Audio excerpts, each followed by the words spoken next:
Hello, everyone. Father Scott Vanderveer here with a few words on cynicism. We live in a very cynical age where people often wind up creating an ambiance of arrogance around them by being cynical about life. The way that this cynicism can get a little bit arrogant is that people act as if we are smarter than the times in which we live.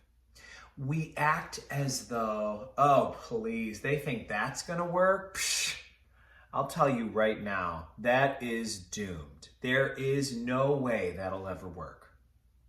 Cynicism is the belief that tomorrow is going to be worse than today, and that there is no real grounding for any kind of hope or optimism about the future. Hope and optimism are different things. That actually might be worth a little reflection of its own. But it's important for us to recognize how important it is to stay encouraged in this life. We live in what the beautiful prayer, the Hail Holy Queen, calls the Valley of Tears. We live in hard conditions as human beings. We're very dependent upon so many things in life that we can't control. And so we are often being battered by the circumstances of life that we're in.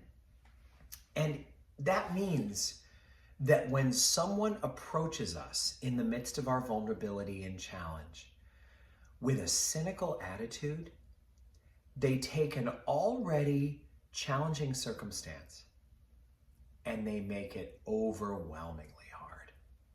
Cynicism makes life harder than it needs to be. And there will always be a temptation for us to be cynical because cynicism makes us feel and sound sophisticated. Oh, please, we say, please spare me. That gives someone the air of being cooler than the times in which they live, more elevated than the company they're keeping. And it is a hot wiring to feel a little bit of self-confidence, perhaps, or a little bit of bravado, but it's not good. It's not good for us, and it's not good for others. It's not good for us because humility is the only way to get close to what is true in life. And it's not good for others because it robs them of encouragement. Cynicism is discouraging. It takes away the possibility for us to find camaraderie in the struggle and the grind of life. You can't be running a Catholic parish at a time when the diocese is in bankruptcy without encouragement. You can't run a 140-year-old school the way our parish is, with all of its opportunities and all of its challenges. You can't do that in a region where our public schools are good and offer education for free for the cost of people's tax revenue. And our educational system, which is so beautiful and so valuable and so filled with the Spirit, costs tuition money. You can't run a school with a spirit of discouragement. And when people approach a parish or a school, a Catholic school in today's era, with discouraging spirits, it's overwhelmingly difficult. It's not something that helps bring us toward our potential. It's something that puts a roadblock in the way. It's another hurdle to overcome. I've heard one speaker say that a cynic is someone who's already given up, but hasn't yet shut up. Isn't that helpful? A cynic is someone who's given up, but won't shut up. They're still talking. And if you've given up, the best thing you can do is get a journal and go off to a cabin and write about how you're feeling. Don't share it. Don't spread it among people that are trying to stay encouraged as they try to make a positive impact on a changing world. Maya Angelou said something really interesting about cynicism.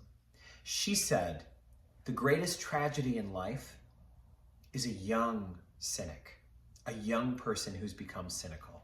She said a young cynic is the greatest tragedy in life because a young cynic goes from knowing nothing to believing in nothing. Don't you feel that? Can't you just feel that inside? A young cynic goes from knowing nothing, as young people don't, they don't know the things they don't yet know, to believing in nothing. So at least an old cynic, as sad as an old cynic is, at least at one time believed in something and maybe is just too tired and discouraged to keep going. A young cynic goes from knowing nothing to believing nothing. And perhaps the young cynic is doing what a lot of us do when we turn towards cynicism. They're thinking, oh, this will make me sound sophisticated. This will allow me to look at whatever's in front of me and say, pfft. And you know, I think our social media world makes it easier to be cynical since we're always swiping past things. We're always just looking and swiping and looking and swiping. Especially, I'll see people look at something and then react and then swipe. Oh, that's sad. And then swipe. Oh, give me a break. And then swipe. Here we go again. And then swipe. Do you see? That's not good for the human spirit. That gets us into this frantic, kind of whiplashy way of responding to life. And maybe that also fuels cynicism, because when you realize you can't possibly consume all that there is to consume, you kind of give up. And a cynic is someone who's given up but won't shut up. What can we do to overcome the spirit of cynicism? How can we encourage each other and remind one another of the importance of staying encouraged in order to face the challenges of life? I think that's something worth thinking about and fighting for.